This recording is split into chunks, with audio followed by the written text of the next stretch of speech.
Why is our chocolate sugar-free? Why don't we sweeten it with honey or maple syrup or coconut sugar as you suggest? Our chocolate is sugar-free so that people can have sugar-free chocolate, because that is what the vast majority of our customers are after.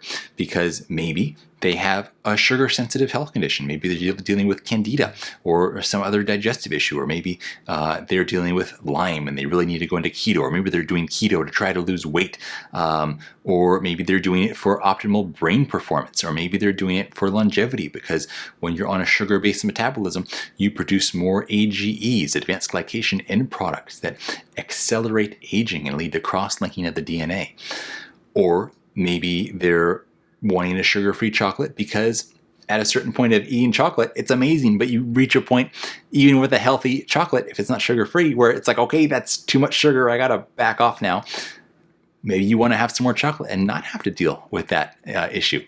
So there's a whole host of reasons for wanting to have a sugar-free chocolate, and it's something that I first developed this chocolate in my own healing journey from candida after many years of daily antibiotics when I was younger. And so to me, having a treat like this that people can still enjoy with no downside is the absolute best. And that's why I'm so excited about it. Now, you've suggested various other non-sugar-free sweeteners that would not achieve these goals or be usable by these people, but let's take a closer look at each of these and why I don't think it would be the right fit.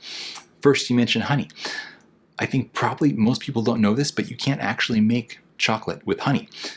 Of course, this would not work for any of these people who need to have a sugar-free treat, but beyond that, honey, one of the magical properties of honey, and don't get me wrong, honey for certain people in certain health situations who can have a little bit of sugar and in moderation, great. For a lot of people who get low blood sugar while sleeping, that wakes them up around 3 in the morning, having a teaspoon of raw honey before bed, it can be very helpful for that.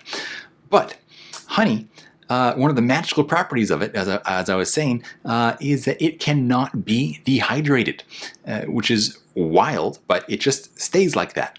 And when making chocolate, it's one thing if you're making like your own homemade chocolate at home and then setting it in the refrigerator. But to make a chocolate that is what's called tempered, which is what real chocolate is, where you're taking it through a very precise series of temperature fluctuations to destroy, well, okay, this is going to get a little bit into chocolate science here, but I'll try to be quick and bear with me. I hope this is not too boring. Maybe you find it interesting though. But in cacao butter, when it solidifies, it can form into one of 6 different types of crystal formations.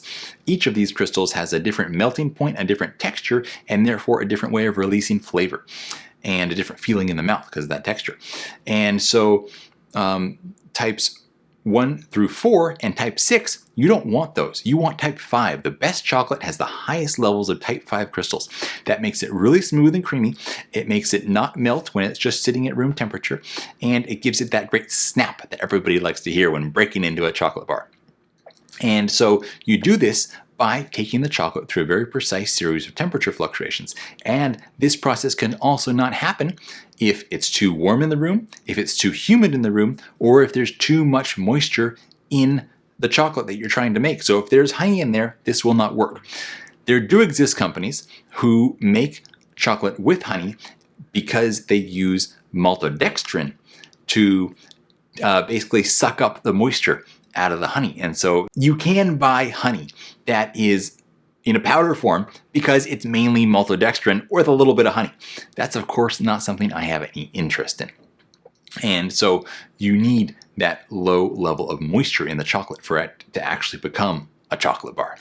Now, maple syrup, the other one, maple syrup is still very high in sugar. Not going to work for any of the people who want to be consuming a sugar-free food.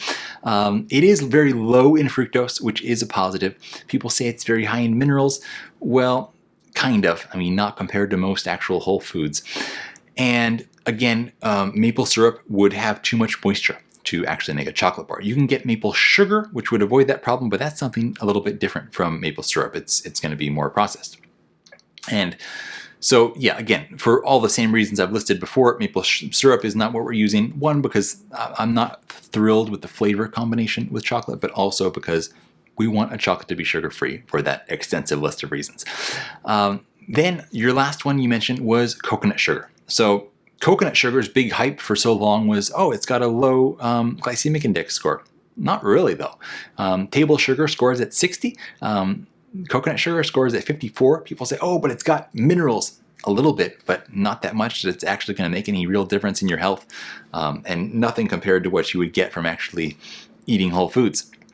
And you actually have a pretty solid chunk of fructose coming either in honey or in coconut sugar. Maple syrup is actually quite low in fructose, but honey and coconut sugar do have a solid amount. Why is fructose an issue? This, unlike other forms of sugar, is processed by the liver and can place a very heavy and semi-toxic burden on the liver when it's done in excess. And it can produce triglycerides and contribute to belly fat and have a negative impact eventually on heart health. So that's why I'm not interested in that. Are any of these better than white sugar? Of course, they're all better.